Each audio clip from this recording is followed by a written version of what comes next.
The new Red Terror, Martian mutants, back from the dead. Terraforming Mars could be a deadly mistake. Never-ending nightmares in deep space, deep freeze.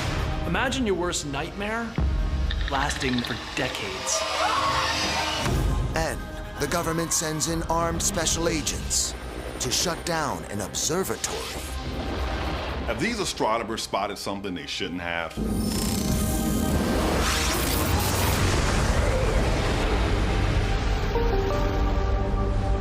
These are NASA's Unexplained files.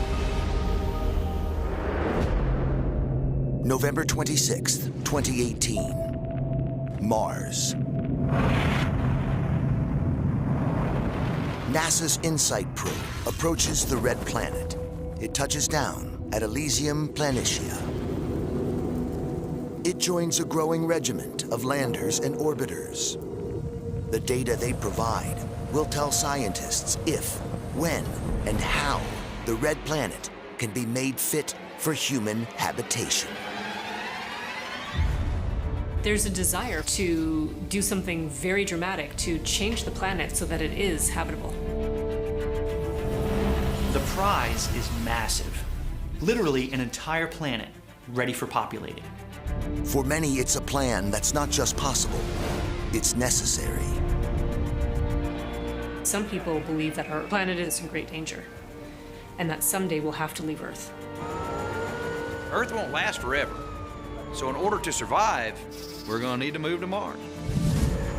It's easy to exaggerate the threats facing Earth, but it would be foolish to ignore them. From within, the growing destructive power of weapons technology. From outside, the increasing number of asteroids narrowly missing Earth. This is not science fiction. This is guaranteed by the laws of physics and probability. To stay risks annihilation. The dinosaurs never conquered space. And look what happened to them.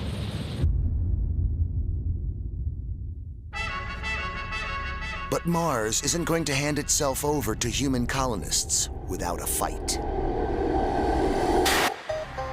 The atmosphere is 100 times thinner than Earth's. Without this heat-retaining, insulating blanket, temperatures on Mars plunge to minus 225 degrees. It's like being at an altitude of about 20 miles and saying, okay, I'm good. No, you're not good, you're dead. You wouldn't last much longer than 10 or 15 seconds. Your body would just become a freeze-dried carcass. But Mars hasn't always been like this. There are lots of observations that suggest that in the past, Mars had conditions that were right for life. Mars may have actually had an atmosphere a lot like Earth's. We know there were places on Mars where there were massive floods of water. 1,000 times the flow of the Mississippi. Today on Mars, this water and gas lies beneath the surface. If they were to be released, the atmosphere and landscape would fundamentally change. We know that Mars has huge reserves of water and carbon dioxide in its polar ice caps. These could potentially be used to create an atmosphere. Water vapor and carbon dioxide are greenhouse gases, vital elements for an atmosphere fit for humans. The theory would be to melt the ice caps. By putting greenhouse gases back into Mars's atmosphere, it may be able to sustain itself as a warm enough planet for us to survive on. There are a number of ideas for melting the Martian ice caps, but most of them are unrealistic, vastly expensive, or practically impossible. Tech billionaire Elon Musk thinks that we can regenerate Mars's atmosphere by nuking the ice caps at the poles.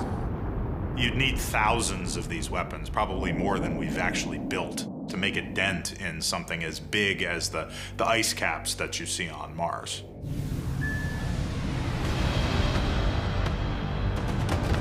Some scientists believe an atmosphere can be hewn from the Martian rocks.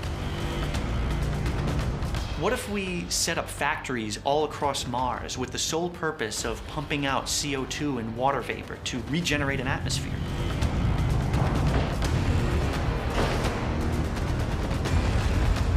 You would land little robot factories all over the planet with these chimneys coming up, and that would just, take rock and process it chemically to make greenhouse gases, making the atmosphere that isn't already there. But biologists now believe there's a much simpler and cheaper way to transform Mars. One thing we know for certain is one of the most powerful forces in nature is life itself.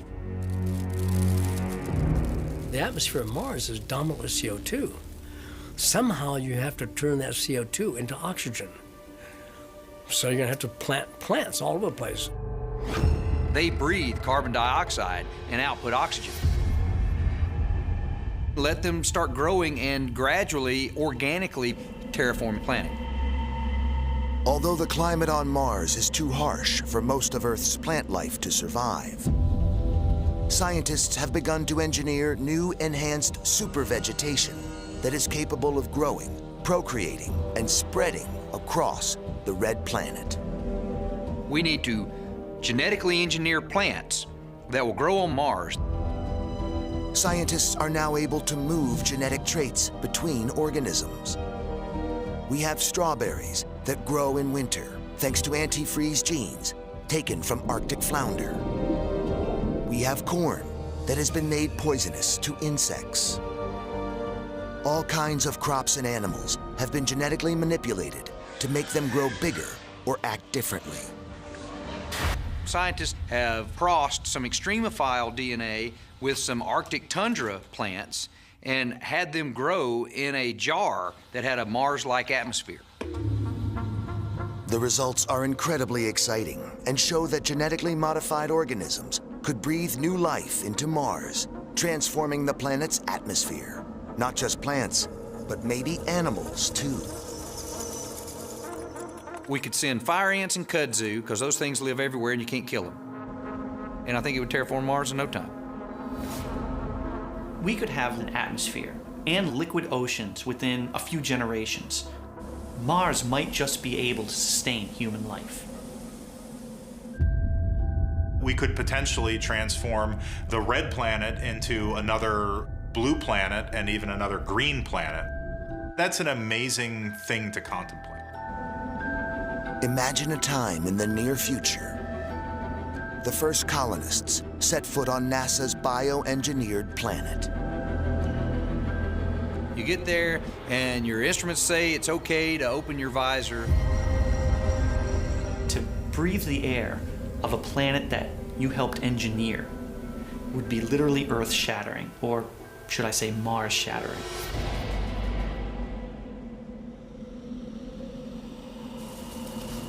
But the explorers' enjoyment of the new Martian landscape could be very short-lived.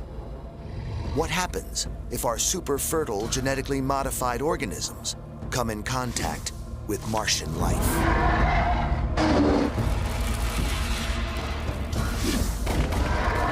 If we start making Mars more hospitable to life, are we going to wake up things that have been lying dormant there for millions of years? July 2018. The Mars Express orbiter scans the Martian ice caps. It discovers hidden beneath a lake of liquid water. And where there's water, can be life. I get really excited when we find water and oceans on other planets. Life most likely started in oceans right here on Earth. And if we find oceans on other planets, that means there's a real potential for extraterrestrial life.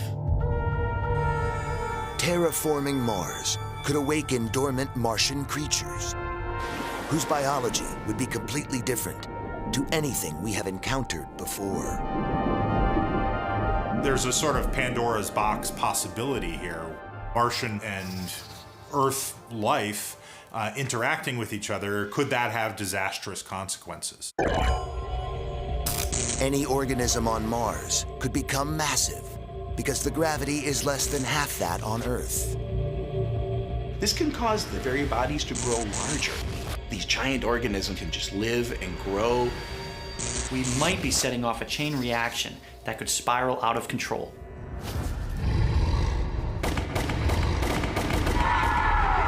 And it's quite possible that whatever we sent there to terraform Mars has mutated into some kind of man-eating, astronaut-devouring plant with teeth. We're gonna have some strange mutated Martian fire ant. I'm not looking forward to getting bit by one of those. Terraforming Mars risks pitting mankind against a lethal new enemy. But experts believe we have no choice but to proceed. Do we dare play God and bring a planet back to life? I say yes, because we're gonna need it.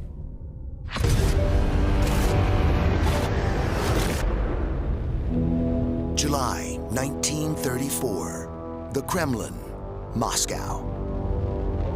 A remarkable encounter between two of the world's most famous men could reveal the secret of the Roswell crash. A big Russian airliner descends at Moscow, having as a passenger on board Mr. H.G. Wells.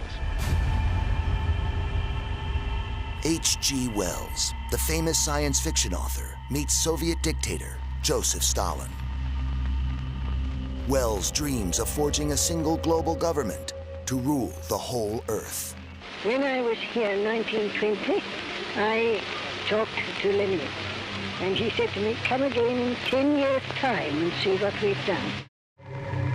Wells came to Moscow to persuade Stalin to move towards the United States so that eventually the two countries would form a joint government that would be a world government. Wells's idea is crazy. Communism is irreconcilable with the American love of individual liberty. But a best-selling science fiction story he wrote does give Stalin a fiendishly clever idea. He wrote the groundbreaking War of the Worlds, which had an amazing influence on mankind. The 1938 story of a Martian invasion is dramatized on radio by the legendary actor and director Orson Welles. Many listeners believe it's a genuine news report of a real Martian invasion as mass panic breaks out across America. The craft is issuing a great jet of flame. It engulfs the advancing soldiers head on. Radio listeners were thrown into a frenzy of terror when they mistook a war drama for fact. My own father listened to that broadcast, grabbed his rifle, and ran outside because he thought aliens were attacking. We are deeply shocked and deeply regretful about the results of last night's broadcast. Stalin would have been aware of this War of the Worlds broadcast and the panic it spread throughout the country. That may have been the seed that planted the idea in Stalin's brain that I'm going to try this, but I'm going to use it for real. A decade after the broadcast, Russia and America are locked in Cold War. Stalin does not have nuclear weapons yet, but you don't need physical weapons to win a war. Mass hysteria and panic can do the job just fine. In 2011, investigative journalist Annie Jacobson is told of Stalin's attempt to recreate the War of the Worlds panic. According to the source, Stalin himself masterminded the famous alien invasion, now known as the Roswell incident. Annie Jacobson had a contact who in 1978 worked for the Roswell Project at Area 51. This wasn't a nut. He actually did have credentials and he was believable. July 8th, 1947. Roswell, New Mexico. A U.S. military officer announces to the press that Air Force personnel have recovered a crashed flying disc, which left a trail of debris across an area 200 yards wide. Within 24 hours, the story mysteriously changes. The next day, the military retracts its statement and says, oh, it was only a weather balloon. They were covering up the crash of what appears to have been an extraterrestrial craft. Jacobson's source confirms what many people have long thought. This was no weather balloon. But nor did the flying disc come from space. He claims it was a Nazi aircraft captured and operated by the Soviets. According to Jacobson's source, the aircraft that crashed was actually a modified Horton Ho 229 experimental airplane designed by the Nazis in 1945. The HO-229 is a revolutionary jet-powered flying wing that would later inspire the design of the B-2 stealth bomber. The source claims Stalin's Secret Service captures a technology at the end of World War II. Here is the true story. It wasn't a saucer, it was a flying delta, a flying wedge. The unnamed Area 51 engineer has another stunning revelation. The wreckage contains weird-looking bodies, but not of aliens. They said that they were children genetically engineered to look like extraterrestrials. A former Area 51 engineer describes a sinister communist plot inspired by H.G. Wells's War of the Worlds to cause panic and chaos across America. He claims that inside the alien-looking craft that landed in Roswell were children who the communists had mutilated to look like alien beings. Had a craft like this dropped in the middle of a city, you would have seen more panic than you could possibly imagine. It would have been a horror movie. If this was Stalin's grand scheme, it failed miserably because the United States government cut this story down within 24 hours. There was no panic, there was no mass hysteria.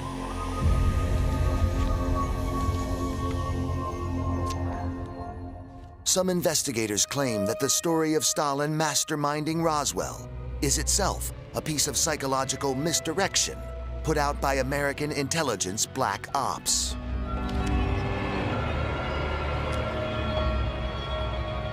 And they got the idea once again from a science fiction book. There was a science fiction story written that covers the same details in this account. Tomb Tapper is a short story by Star Trek writer James Blish, published 10 years after the death of H.G. Wells. It tells of a Russian plot to crash a pretend flying saucer piloted by a mutilated Soviet child. Some analysts believe this fictional story was told to Jacobson as fact to throw her off the scent of what really happened at Roswell.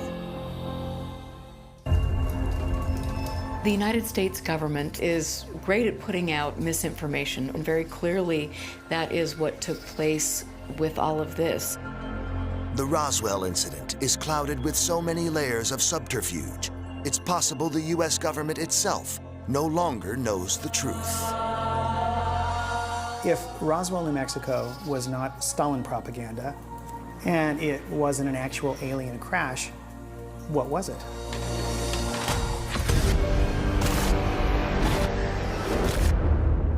September 6th, 2018.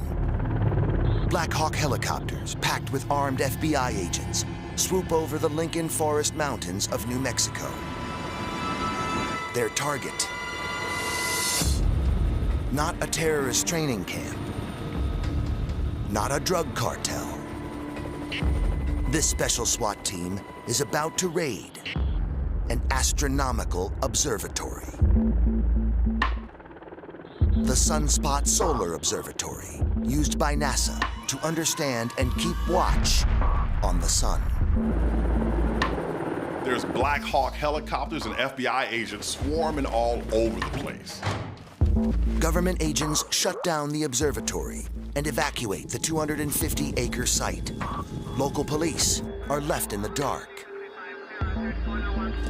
And the employees are silenced. Everyone had to sign some kind of secrecy agreement that whatever they'd seen could not be disclosed. They treated it as if a national security breach had occurred. Is there something we should know? The FBI says their raid and 11-day lockdown is in response to an observatory employee accused of misusing the internet. Many find this explanation difficult to believe. This is an observatory. This one looks at the sun. Maybe they found something that we should be concerned about. But what can the astronomers have seen that they shouldn't have? There's been some wild theories. This daytime sky is our blind spot. If you really want to sneak up on a planet, come from the direction of the sun.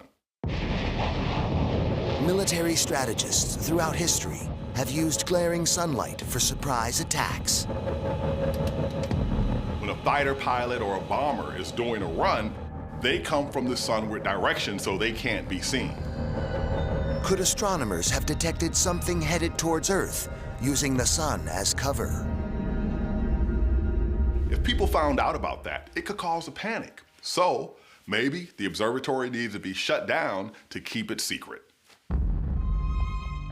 But no other observatory or monitoring station has reported anything suspicious heading for Earth.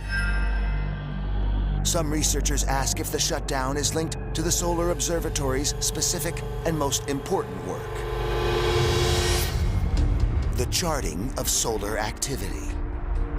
It is well known that certain forms of solar activity can affect life on Earth, such as a burst of solar radiation known as a coronal mass ejection. It's very difficult to predict the occurrence of a coronal mass ejection. For NASA, this is a serious problem. Coronal mass ejections explode with the power of 20 million nuclear bombs. They create a huge electromagnetic impulse that can knock out power grids across whole continents. The amount of damage we would face both on the ground and in space from a solar event could be catastrophic. So are we about to be hit by a solar tsunami of radiation and particles? But coronal mass ejections take just 3 days to reach Earth and would have hit by now. Far, far more worrying than this, some fear the solar astronomers may have observed a subtle change in the size of the sun. The beginning of the end of our entire solar system. The sun powers life here on Earth, so it's the life giver. But the sun, it has a deadly ace up its sleeve. Government agents shut down the Sunspot Solar Observatory, stunning the world of astronomy. Could the observatory have seen a cataclysmic change in the sun? The sun at the moment is turning hydrogen into helium. It works like a giant H-bomb, okay? But eventually it's going to run out of the hydrogen. When the sun exhausts all the hydrogen fuel, it won't just turn off like a light bulb. Without nuclear fusion pushing gases out, the core begins to collapse under its own gravity. Because it's getting smaller, it's getting hotter. Once the temperature in the core of the sun reaches 100 million degrees, the helium will ignite. And when that happens, the sun will expand drastically and suddenly. It will expand out to what's called a red giant. Earth will be literally fried. Might solar astronomers have detected the first signs of change in the sun? The beginning of the end of the solar system? It's no wonder ancient people worship the sun as a god, because not only does it provide us life, but in the end, the sun could ultimately spell doom for all of Earth. Most astronomers believe our sun is currently stable, and they hope it will stay so for billions more years. But astronomers know that sun-like stars elsewhere in the universe act erratically. And there's no guarantee that ours could not suddenly surprise us. The FBI could have shut down the observatory to contain the alarming information and halt the spread of mass panic around the world. The sun is one of the most dangerous things in the solar system, and we still don't know everything about it. 11 days after it was closed, the Sunspot Observatory is reopened and watching the sun again. Despite the official government explanation that a rogue employee's actions triggered the shutdown, some investigators remain unconvinced. There appears to be a set of occurrences going on, of which this seizure of this observatory is kind of the tip of the iceberg.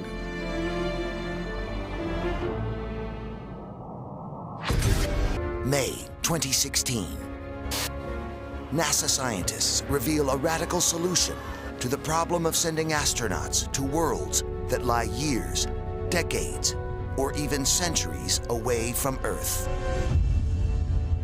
There are some new ideas about putting people into kind of a stasis, like a deep hibernation state.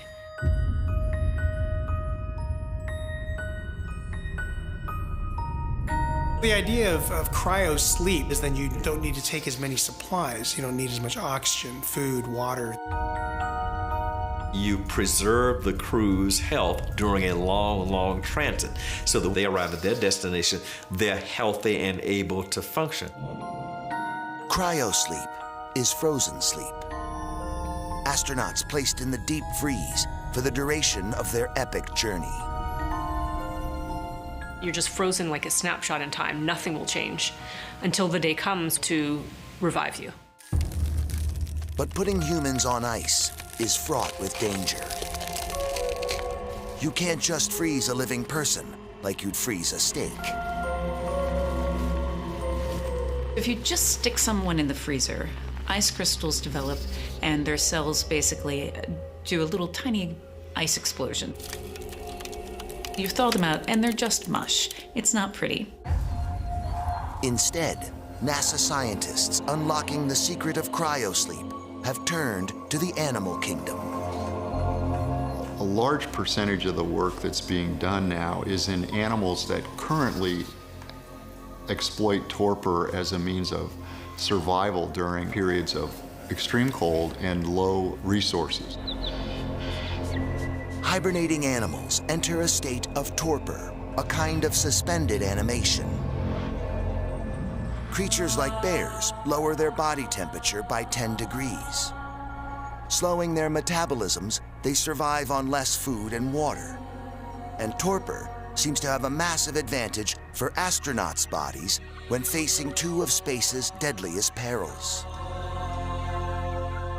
Putting them in this induced torpor, they're able to withstand radiation, have less bone wastage, and these are critical issues for long-term survival in space. Researchers are working on drugs and special chambers that can send humans into a bear-like state of hibernation. And there's already designs for pods in the International Space Station, which people will be able to go into and have coolant sprayed in through the nose, which will lower the body temperatures and put astronauts into torpor. You're actually still functionally alive. Your body is still metabolizing. It's just doing it at an incredibly slow rate. NASA could put entire crews into stasis. Their bodies drip-fed with vital nutrients. Their physical health monitored and cared for by robots. Astronauts' bodies could survive prolonged cryosleep, but what would happen to their minds?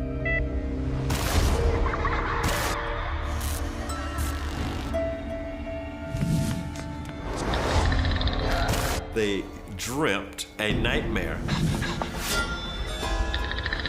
but they're in cryosleep, so you can't wake up.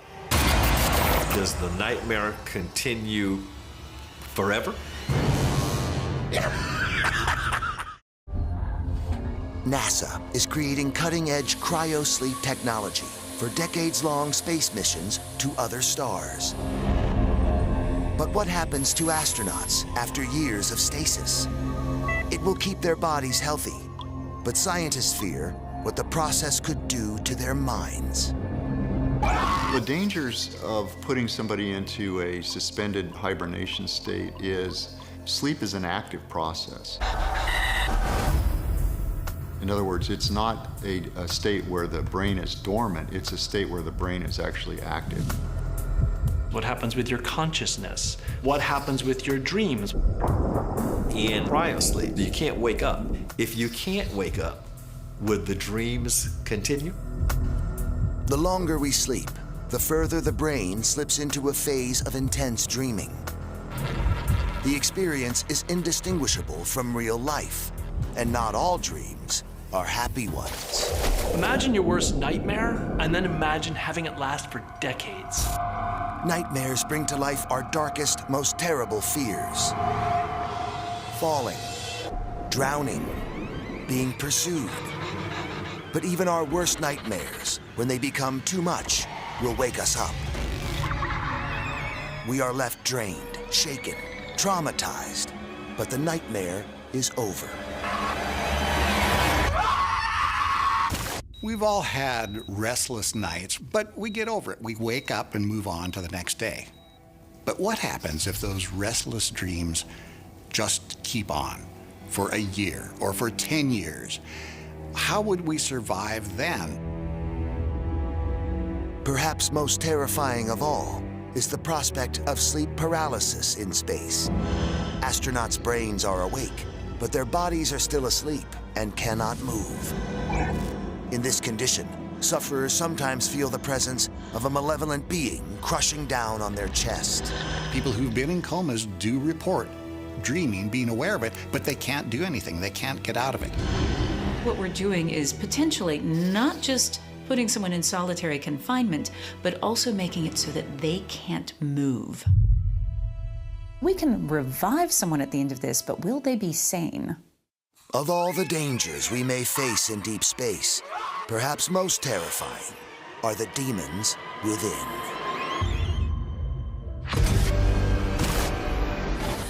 November 15th, 2018, Stennis Space Center, Mississippi. NASA fires up a full-power test of its RS-25 engine,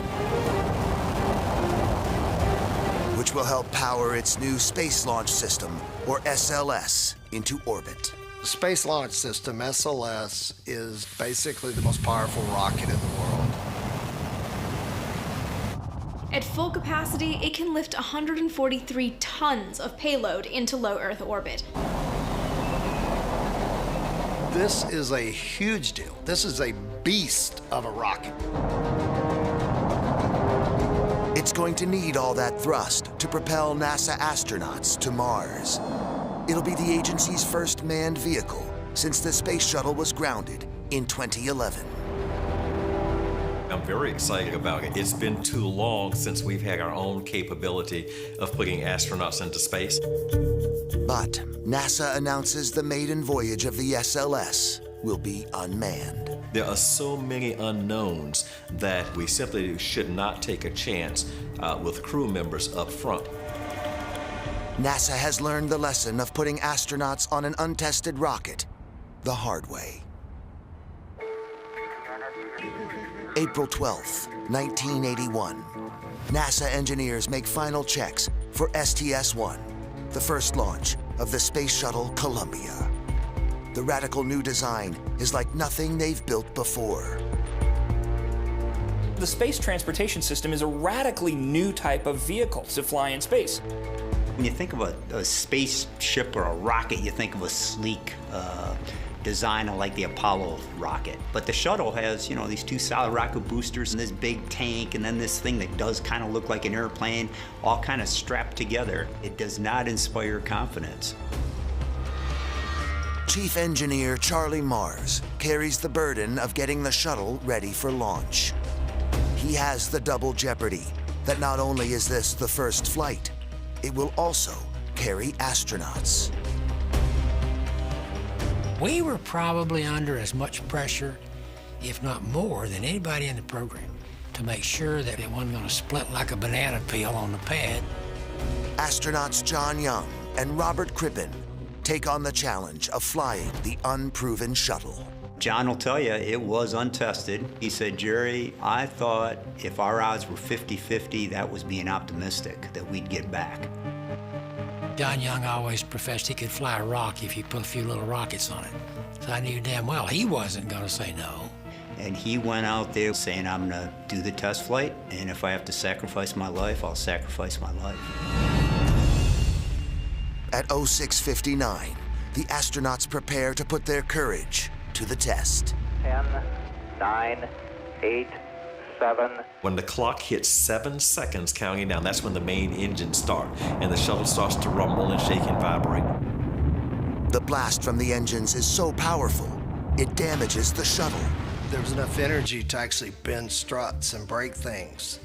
That was definitely unexpected. 3, 2, 1, and liftoff. Clock hits 0 and boom, it jumps off the pad. Liftoff of Discovery and the first flight to retrieve and return satellites from space. It's kind of just low rumble that just kind of beats down inside you, and you feel the power. But the shuttle is committed to orbit. Roger roll. 2 minutes into the shuttle flight, the solid rocket boosters explode off. All of a sudden now it feels like a dragster. Mach 2, Mach 4, Mach 8. It just continues to go faster and faster and faster. Young and Crippen successfully reach orbit. This glorious moment of wow, you know, I just sat on a rocket and I am in orbit. This is incredible. But the euphoria is short-lived. I looked through the window there in the back and they could see some tiles missing on some of the outer surfaces. It was very, very concerning. Off of the starboard pod, we do have a few tile missing off of 3 tile and some smaller pieces. Roger, Grip, we can see that good. The heat-resistant tiles protect the astronauts from being incinerated by the incredible 3,000-degree temperatures of re-entry. They're able to see the damage to the back of the shuttle. What they're not able to see is anything around the sides and underneath. The tiles on the underside of the shuttle are the most vital, as they bear the brunt of the heat. Without those protective tiles on the underside of the shuttle, it basically becomes a death trap. Neither the astronauts nor ground control can make out if the shuttle is doomed on re-entry or not. Houston has an impossible dilemma. You basically have two choices. You could stay in orbit, you're gonna run out of oxygen. The other would be re-enter and burn up on re-entry. Oxygen is running out when ground control suddenly makes what looks like a rash and reckless decision. The crew is given the authorization to go ahead for the deorbit burn. We're go for main and start. It looks like NASA is just taking a huge gamble with their lives. But what most observers don't know is that these pioneering NASA astronauts are not alone.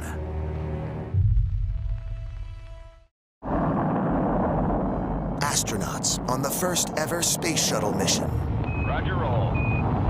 are ordered to attempt to return to Earth, even though heat-proof tiles vital to re-entry could be missing. During re-entry, the crew enters the ionization blackout, the point during re-entry where they can't talk to the ground. That's the scary part for the people in mission control. They're biting their fingernails and they're on the edge of their seats. For 15 minutes, there is silence at mission control. The more silence you have, the more you know something is going gravely wrong. Then, Hello there, Houston, Columbia's here. Young's voice crackles across the radio. Hello, Columbia, Houston's here. How do you read? The mission is a success, but observers want to know why Houston seemed to gamble so recklessly with the astronauts' lives. How did NASA know that the shuttle was safe to return to Earth on that re-entry? The official line from NASA is that long-range photography from sites in Florida and Hawaii was able to verify that there was no damage to the underside. But researchers soon uncover that this is not the truth. The cameras on the ground didn't have enough resolution to be able to tell whether there was damage. What information did they have to make a decision to go for it? There's a really big unknown here. Investigators analyzed the shuttle's flight plan and find Crippen and Young were asked to make a bizarre and inexplicable maneuver while out in space. I still look perfect, right on the nominal. Perhaps there is a clue. During the mission, astronauts were asked to invert the shuttle. Rolling the shuttle points the underside to a top-secret U.S. asset orbiting the Earth. NASA purposefully maneuvered the space shuttle such that its underside could be photographed by the latest spy satellite, Keyhole 11. Officially, this satellite does not exist. In 1981, the Keyhole satellites were the ultimate in ground observation. You had a very large mirror, 8 feet in diameter, so you were able to get incredible detail of ground objects. Top secret Keyhole 11 is designed to spy in ultra-close detail on the tyrannical Soviet Union's military maneuvers. This is the first American spy satellite to be able to take a photograph and transmit it down to Earth, so you had real-time imaging capability. Retargeting Keyhole 11 to look at the shuttle is a gamble for America, as it leaves the Pentagon temporarily blind to Soviet troop movements. It's a huge risk. The NRO satellite was in a polar orbit, and then the shuttle in its orbit was just more equatorial. So they ended up figuring out a way to do this ballet act, if you will. The satellite and shuttle are speeding through space at 17,500 miles per hour in different directions. It's the mother of all moving targets. It'd be like standing on the sidelines and trying to hit a baseball at 100 miles per hour with a marble. Young and Crippen expertly maneuver the shuttle into position. The spy camera takes its shots. Mission Control downloads the pictures. The crazy thing is, it works. The NASA team can see the underside of the shuttle and determine that there is no damage to the heat shield. They ended up giving them the okay to come on home. Touchdown. Welcome home, Skipper. Welcome home, Columbia. Beautiful, beautiful. For a first flight, there was a lot of luck involved, because there were things that could have happened that, thank God, did not. John is very kind of unemotional, but getting off that space shuttle, you know, he's literally kissing the earth. Because number one, he's alive, and number two, we just accomplished one incredible thing flying that space shuttle. It's an incredible story, and the fact that we didn't lose Columbia is amazing.